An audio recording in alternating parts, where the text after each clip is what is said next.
नमस्कार,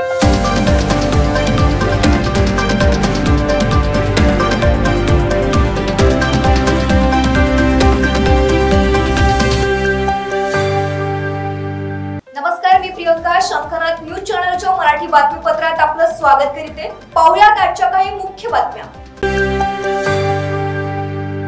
नमस्कार, शंखनाद न्यूज चॅनलच्या बातमीपत्रात आपलं सगळ्यांचं स्वागत. महाराष्ट्रातल्या लोकसभा निवडणुकीसाठी उमेदवारी अर्ज दाखल करण्याची प्रक्रिया आज पक्षाच्या वतीनं चंद्रपुरातून सुरू करण्यात आली. चंद्रपूर लोकसभा मतदारसंघाचे भाजपाचे उमेदवार सुधीर मुनगंटीवार यांनी आज त्यांचा उमेदवारी अर्ज चंद्रपूरच्या जिल्हाधिकारी कार्यालयात सादर केला. यावेळी त्यांच्या पत्नी सपना मुनगंटीवार, चंद्रपूरचे माजी खासदार हंसराज अहिर, वर्ध्याचे खासदार रामदास तडस, आमदार संदीप धुर्वे, संजीव रेड्डी बोतकुरवार आणि पक्षाचे असंख्य कार्यकर्ते उपस्थित होते. प्रामुख्यानं राज्याचे उपमुख्यमंत्री देवेंद्र फडणवीस आणि भारतीय जनता पक्षाचे प्रदेशाध्यक्ष चंद्रशेखर बावनकुळे यांच्या उपस्थितीत एक जाहीर सभा या निमित्ताने पार पडली आणि त्याच्यानंतर उमेदवारी अर्ज दाखल करण्यासाठी म्हणून सुधीर मुनगंटीवार आणि सोबतचे कार्यकर्ते जिल्हाधिकारी कार्यालयात रवाना झाले. विधानसभा चंद्रपूरची असो की बल्लारपूरची, या मतदारसंघांच्या माध्यमातून सुधीर मुनगंटीवार यांनी भारतीय जनता पक्षाचं नेतृत्व केलं आणि हे दोन्ही मतदारसंघ विकसित करण्यासाठी आपल्या परीने भरपूर प्रयत्न केले.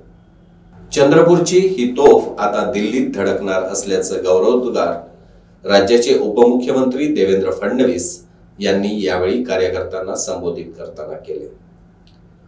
चंद्रपूर, वणी आणि आर्णी लोकसभा मतदारसंघामध्ये भारतीय जनता पार्टी, राष्ट्रवादी काँग्रेस, शिवसेना, रासप आणि मित्रपक्ष महायुतीचे अधिकृत उमेदवार म्हणून सुधीर मुनगंटीवार यांनी आज हा अर्ज सादर केला. चंद्रपूरच्या शिवाजी चौकापासून निघालेली ही रॅली गांधी चौकातल्या जाहीर सभेत परिवर्तित झाली. यावेळी फडणवीस म्हणाले की ही निवडणूक म्हणजे नरेंद्र मोदी विरुद्ध राहुल गांधी अशी ही निवडणूक आहे. त्यामुळे सुधीर मुनगंटीवार यांना दिलेलं प्रत्येक मत हे नरेंद्र मोदींना दिलेलं मत ठरणार आहे. राज्याच्या मंत्रिमंडळात काम करताना सुधीर मुनगंटीवार यांनी जिल्ह्याच्या सर्वांगीण विकासासाठी प्रयत्न केले आणि म्हणूनच महायुतीच्या उमेदवाराच्या नामांकन दाखल करण्याची सुरुवात पक्षानं चंद्रपूर पासून केली असल्याचं ते म्हणाले.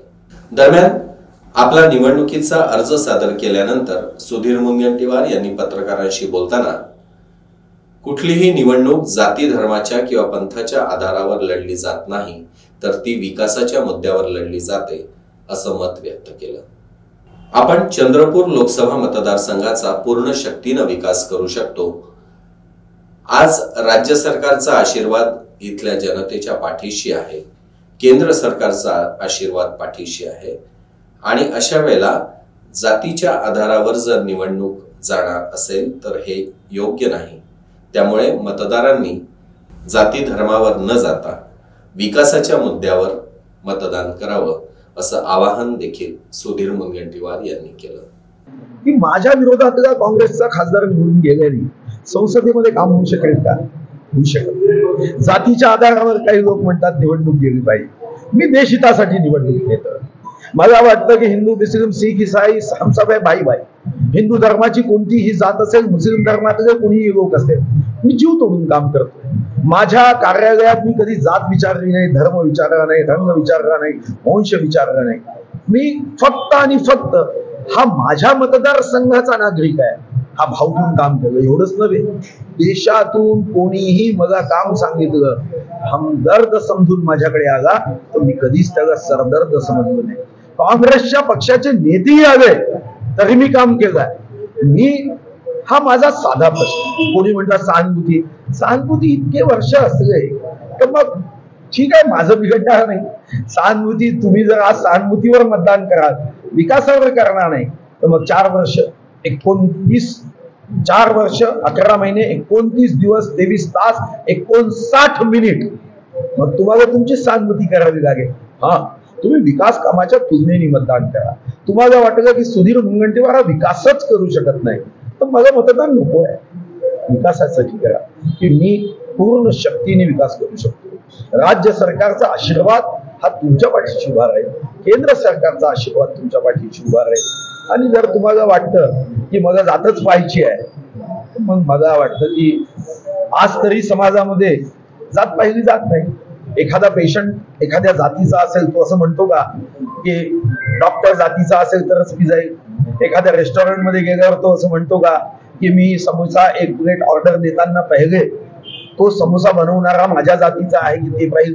मी माझ्या मुलाला शिक्षणासाठी पाठवताना मी असा विचार करेल की हा माझ्या जातीचा असेल तरच शिकवेल? मला वाटतं की जर आम्ही जात या ठिकाणी पाहत नाही तर निवडणुकीमध्ये चूक होणार नाही. आणि हे पब्लिक आहे, सब जानती है. हा, माझ्यापेक्षा जर समोरच्या उमेदवारांनी पहाड उभा केला असेल विकासाचा, माझं काहीच मत नाही. 4 वर्ष तेही खासदार होते, तुम्हीही 2 वर्ष 8 महिने सत्तारूढ पक्षाचे आमदार होते, मी तर 2 वर्ष व्हायचे आहे. मला वाटतं की लोकांनी विकासावर मतदान करावं आणि मीही खात्री देतो की तुम्ही मला मतदान केलं तर या मतदारसंघाचे प्रश्न सोडवण्यासाठी, या मतदारसंघाला देशातला उत्तम मतदारसंघापैकी एक मतदारसंघ करण्यासाठी मी जीवाची बाजू घेऊन काम करेल, एवढंच सांगतो. तर हे होतं आजचं बातमीपत्र. पुन्हा भेटूयात पुढील बातमीपत्रात. तोवर बघत राहा शंखनाद आवाज सत्याचा. नमस्कार. सर्व प्रकारच्या पाळीव प्राण्यांसाठी अत्यंत गुणकारी इनोटॉक्स पौष्टिक आहार. नैसर्गिक वापरा, केमिकल टाळा. इनोटॉक्स सह रोगराईस आळा घाला. पशुखाद्य टेक्नॉलॉजिकल ऑडिटिव्ह उत्पादनासाठी महाराष्ट्रातील सर्व जिल्हे व तालुक्यात डीलर्स नेमणे आहे. अधिक माहितीसाठी संपर्क करा 8446625542 738775157.